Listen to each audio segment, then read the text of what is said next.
Hi everyone, welcome to Nurses Off Duty Podcast. For today's episode, we're just giving some life updates and just answering some questions that we got from some new grad nurses. Hope you enjoy. Oh, congratulations, you have a new job. I didn't start it yet. offer. I accepted a new offer, Which is to start a great. new job. And so that has been taking me a lot of time. You know, I had to go for the interview process, which was in 2 steps. And I got over that. I was well prepared, I think. And You always are. and so I got the job. Well, the first interview that I did with a panel of people, for some reason I knew I got the job because the feedback was really good and positive. So I said, "Oh, I got the job." And so by the second interview, I'm like, okay, I was even more relaxed, and I got the job. So that's what's been happening too. So maybe I'm still working. I'm currently working at my old job now. I mean, I resigned. I gave them 1 month, and that 1 month was on Friday, but they're so short. And like I said, I'm the only one that work in my department, and they have not had any viable applicant. And so they're having a hard time, which I knew they were going to. And I've been telling them, I've been asking for help for years now. I said, I need help, I need help, I need help. No help. And I said, okay, give me somebody to train. So when I go on vacation, I can have that person work in my state. And so I don't come back in a lot of stress.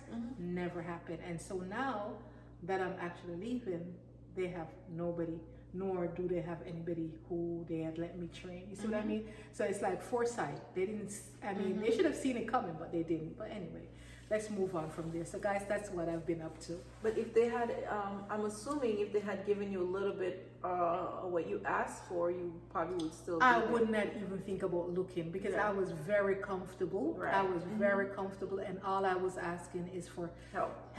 Not even, I was asking, I went down to 1 day a week. I said, if I can have somebody come in at least 1 day a week to help me, instead of me bringing all this work home and, taking time away from my family, never happened. So I said, okay. See, there you go. They lost a great employee, somebody that's been there that was beyond excelling, right, in your job, and now they have no one because, again, foresight. They don't even think about them. they are never proactive. They're always reactive. So anyway, besides that, so what are we going to talk about today? Oh, today we have a few questions about something fun. I'm still in the Caribbean relaxed mode. As you can see, I'm just like, I'm so relaxed right now. As you can see, I had a great tan. Look at the tan. Jamaica was beautiful, by the way. Although I did not go to Jamaica with her. That's okay. I went with somebody else. Because remember, we told them that we were going to go to Jamaica around this time, but you were the one who went for 3 days versus 7, or you were going 2 weeks or something. I was supposed to go for a week to 2 weeks, but due to my current assignment, and this particular friend invited me to accompany her to a family wedding, so I took up the opportunity to go, but only for a few days, 4 days, 3 to 4 days. But I have to get back to work, so I couldn't extend my stay. So. Oh, I have a funny question. Is she a true friend or an acquaintance? She is absolutely a true friend. Hi, Mitch. We actually met 11 years ago in nursing school. Oh, really? And we've she's one of the few, I think about 3 or 4 of us still stay in touch, but she's one of 2 that I really, we've been really close friends. I've been to her wedding, been there, she's gotten divorced. It's crazy. We always stay in touch and we talk and we share our experiences. We've known each other for 11, 12 years now. So I am planning on maybe introducing her also because she has not only a nurse, she's now a nurse practitioner. Okay. She just started a new job, a new venture, and that I'm curious about. So we might interview her to get some pointers and to show different avenues in healthcare for nurses that we have different options. We have a lot of different options. So. Yeah. And that's what I always tell nurses too. If a nurse is coming on board to the profession, it's like the bedside is not the only option. There's and with because now I notice what they're pushing now is because all of this insurance, they want what do you call it? Review nurses, and they're the one that review health insurance to make sure that they're coding properly and all that stuff. So there's a lot out there, not just the bedside. All right, so what's the first question? Because we're going to be asking some popular nursing questions. Well, the questions that I have for you was, okay, what was your hardest subject in nursing school? Hardest subject in nursing school. Undergrad or master's? I see what you mean. Well, the hardest level in nursing? No, the one that made you. I don't know. We all have a subject. Really? We all have a subject that was like, ugh. I can't. I don't know if I can answer that question. Peds, OB. Well, maybe peds, because I don't like the kids. I mean, no, maybe peds. I forgot about that. Yeah, peds was Well, peds wasn't even hard for me. I just studied the material I got in class and I passed my test. It wasn't that hard. I'm sure. To me, I think I have to say I think to me it was probably peds also. Peds was really OB and peds. They were the most that really tried to destroy me. But I don't think pharmacology was that bad. But to be honest, I think my master's program, my hardest subject was my capstone. Well, of course. And that took, and I think because it was a group project and it took a lot of time. Yeah, that's all about research. And I hate research. In research, we had a class called research, and I hated every bit of research. If anything, research was the hardest class ever for me. So, okay. What was your favorite subject, though? What was my favorite subject? Pharmacology. It was just easy. Oh.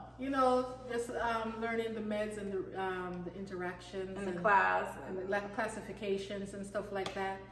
It was concrete. It's just straightforward. And it just, once you know it, you know it. Well, now that I don't do bedside, I've lost all of that stuff because I haven't given medication in years, but Oh, okay. Not a lot of people like pharmacology.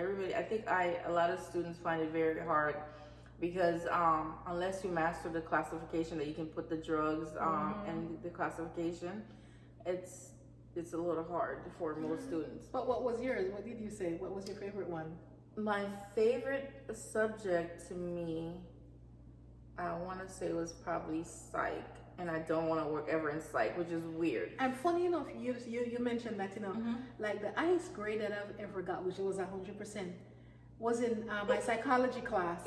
Because for some reason, one day I'm sitting there and everything this man is saying is clicking to me. I'm like, oh crap, am I crazy or something? Why am I getting this material, right? And I'm like, okay. And I got an A+ in that class because I got it. So what does that tell you? You little cuckoo. just a stitch bit.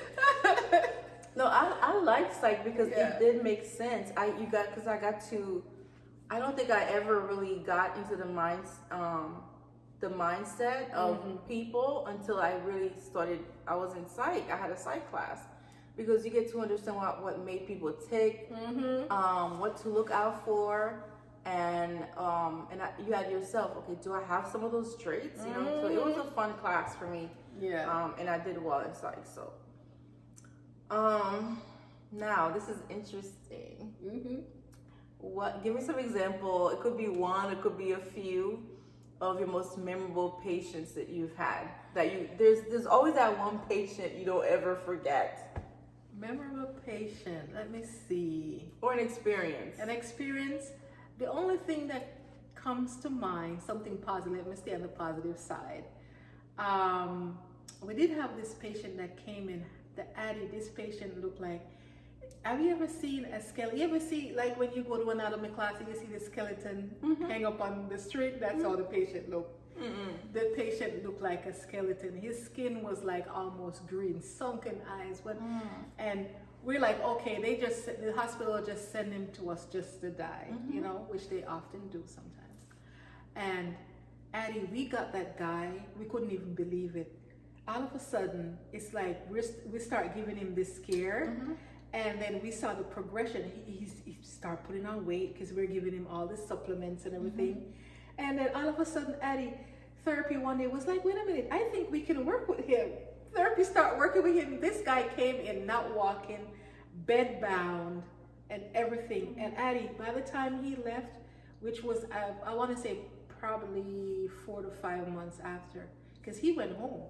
And the family them couldn't even believe it because they didn't even know that he would be able to even, I mean, they never elected hospice on him, so the family still had a little bit of hope. And we got that man walking. And by the time that man left that facility, all this weight that he put on and looked so good, we couldn't believe that was the same guy that was admitted to our facility. That's the only thing that's coming to mind. Plus, it helped that he had 2 wives. He was from the Philippines, so he had a Filipino wife and he had a wife here. And the Filipino wife had came to look for him and and they both was helping and taking care of him. I'm like, that must be the sauce, the good sauce. No way. He had 2 wives? Yeah, he had 2 wives. Yes, ma'am. Well, speaking about 2 wives,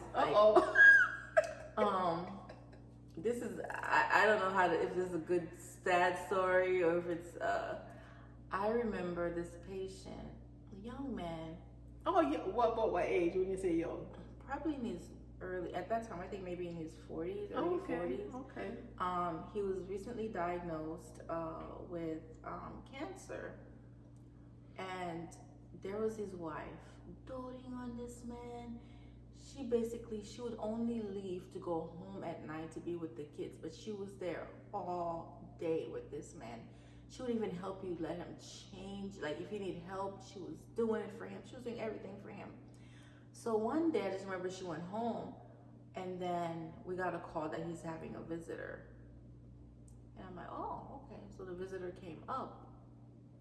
This man had a whole other woman coming in. That's his girlfriend, honey, coming in while his wife is at home. The wife that was doting on him all day went home and a new woman came. Hey. And that just made me, and he made sure to let us know that nobody should let his wife know that he had a visitor. Child. Go on to your next question. Okay. Maybe that's why you was dying, but go ahead. But we could not believe it because we thought they had this beautiful marriage. You know, we were shocked. We're like, how could he do this? We can't tell her anything.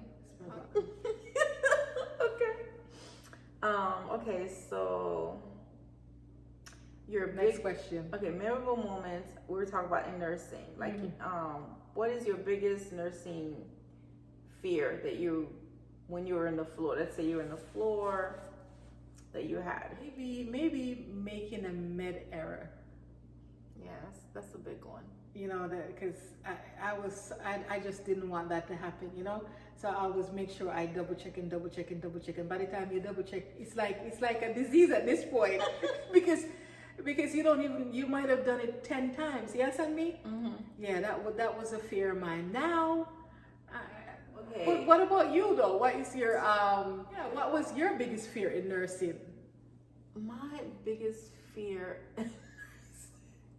Oh my God. My biggest fear in nursing has always been for me to walk in a patient and my patient is dead. Oh God. Like, I would go look, constantly check my patients at night, run on them, make sure they're okay. And if I'm too busy to go, like, check on them for some reason, like on an hourly round, I would say, good seeing it. Oh, make sure you go check my patient. Is my patient okay? Because I think, to me, that's the biggest fear that I had, and I still have, because what if something that means that I wasn't there? Like, oh, what, I missed something? Did I miss something at the beginning of the shift? Did I miss something when's the last time I saw the I've been so busy. I remember one time fairly recently, I was so busy with this one patient. Oh my God, I had to do everything for this patient. I could not get out of this patient room. And I remember I have this one patient, and I realized 2 hours have passed. I haven't eyed that patient. And I was like, oh my God, I haven't seen that patient. So I go in there, and he's like, oh, you've been so busy tonight. I said, yes, I've been extremely busy. And I do not like that feeling. That's one of my biggest fear of all time. Like, and it has happened, not to me. Well, that's why I like to work on the tele unit, you know. Because when you're working on the tele unit, everybody's on the tele, and then you have the tele monitor. Thing happen, you can, Don't. No. First of all, a good tele monitor then. No. Okay, go ahead. I don't remember who it was, or if it was in class that they were telling us a story, or if I witnessed it or something. There was a patient that had a beautiful sinus rhythm. Beautiful sinus rhythm. And guess what? The patient was dead. Dead. Where was this beautiful sinus rhythm on the strip coming from? Exactly. And I'm like, what? I said, how's that possible? possible? They probably had the wrong tele unit on somebody else. Nope, that was the box. I don't know what happened. I don't know what You mean the box short circuited or something? I don't know. I just remember. Dang. Next questions. Any more memorable incident that you had at work that stick with you, good or bad? Oh, from the one that I just mentioned? Or anything. Bad. I'm going to stick to good only, because I have a lot of bad, but let's not even go there. Good memories. One? A funny one? Oh, but remember, let me see. A funny one. A funny one is a bad one, so we can't get into that. So all of my funny stories are actually bad stories. Yes, Henry? So I have one. Oh, go ahead. One patient is a gem of stories. Like, I've had so many stories with this one patient. Actually, this is years ago when I was in LP, and he must be long gone, because he was already in his 90s at that time. We were watching Oprah. He's like, look, honey, look, Oprah is so rich now that she turned white. She's not black anymore. She's white. Oh, God. I was like, You ain't really? lying. He's like, yes, she has so much money that, look at her skin. She don't look black anymore. She's white. I'm like, oh my God. I started laughing so hard. So. That one was not funny too much. Why was that funny? Because we're so half dead. We're dragging. Oh my God. What about the story I told you about? The one time I told the story about the when we were in Orlando. When it rains, I was working in Orlando. When it rains, every time it rains or it's cold, all the homeless patients start having chest pain and come to our unit for chest pain so they can get a warm bed. And we had a patient we're trying to discharge for days and days and days. She would never want to be discharged, and she would request everything in the pantry, because guess what? All her homeless friends were coming in to her room and eating all the food. That makes it as visitor. Yeah. Oh, that's smart. Go ahead. As visitors. So as visitors, she had all the homeless friends. When I mean, the pantry would be completely dry. She would take everything. She would say, 1 minute, I want a sandwich box. She'll come back at 10 minutes later, she wants to, I'm still hungry. So she would eat everything, and so the family were like, enough is enough. We have to discharge this patient. Mm-hmm. So as we're about to discharge her, and she stopped at the nurse's station, she turned around, she goes, this is why I hate coming to this hotel. Wait a minute, is this a confused patient? No, she was fully oriented. Then what she mean hotel? That's exactly what we were. We're a hotel for them. Oh God. Because guess what? They know it. They were coming. She was coming to the room to sleep and stay warm, and so she thinks she's in a hotel, not in a hospital room. Oh God. So. No, I tell you, I did have a patient one time where the lady been acting funny all day, like cuckoo crazy. And in the afternoon, I went to go check on her. I couldn't find her. So I'm like, oh, I wonder if she went outside to smoke, because she did that the day before, went outside to take a cigarette. But I wasn't about to go outside. But so I went into my next patient room to check on him and everything. He gone too. I can't find him. Honey, all I saw was 2 IVs. They pull out the IV and left it at the bedside table for me. No. And gone, both of them. They just met each other in the hospital. Like what? Yeah. All I did was call security and let security know. That's it. What else can you do? Move on with my life. Anyway, go ahead. What's the next question? That's all you can do. Oh God. I tell you crazy stories. Okay, so if you had a choice to insert an IV or for you to insert a rectal tube, which one? Rectal tube IV. Yeah, like IV. Okay. The rectal tube to be insert not too bad either, you know. I mean, it's what it is what it is. I don't think I've ever inserted a rectal tube. It ain't that bad. Because either they already had it or... I never see one that work efficiently anymore. Never. Back to memorable moments. Any other memorable moments that you've experienced that stick with you throughout the years? No, not really. I except for that one I told you about, that lady that had OD'd on my shift. Well, the same patient that I mentioned that says Oprah turned white. I mean, he actually came to our facility because he was in another facility and they kicked him out because this man was a raging womanizer at 95. He had so they caught him the last time. He was in a jacuzzi with one of the residents. What jacuzzi anyway at the facility? Yeah, where did they find a jacuzzi? I think they had either a jacuzzi or a hot tub, something that they had where him and this one of the residents was engaging in some activities. It happened, honey. At 95. He was 95? Hey! Wait a minute. How old was the female? I don't know. I was I hope there. she didn't have dementia. No, they had to walk over to the jacuzzi themselves, and they said they had found him prior to that. He had gotten a warning because he was in the jacuzzi with 3 women. Hey, at 95 you deserve that. This man had a girlfriend in the facility. He would kiss every day. They would kiss. I was like, ooh, Jesus. Look here, don't be ageist. But the guy was living his best life. I Okay? tell you. And his kids knew. I think his son was a pastor. He was always embarrassed to come in there and see his dad because his dad was always in trouble dealing with a woman. God. Do you have any more questions, or that was it?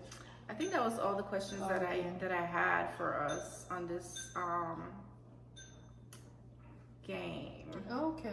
All right. Something nice and relaxing, guys. In short, just to kind of get back. Just to get back in the groove, because boy, the groove wasn't grooving. So guys, we're going to wrap it up because Addie is half asleep beside me. I'm half asleep because Yeah. I need to plan and pack to... Yeah, she's going back to traveling tomorrow. And so, you know, we have to, and then we have to also discuss about the next week podcast. We have to look ahead and plan, because we need to be consistent at this.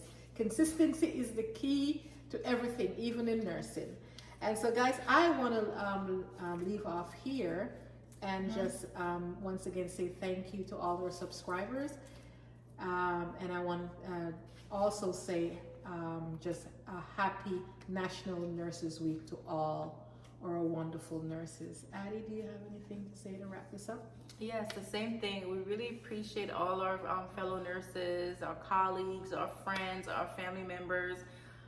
We really, really appreciate all of you guys, and I know our profession is not easy, but you guys, we love you and appreciate everything that you do for our community.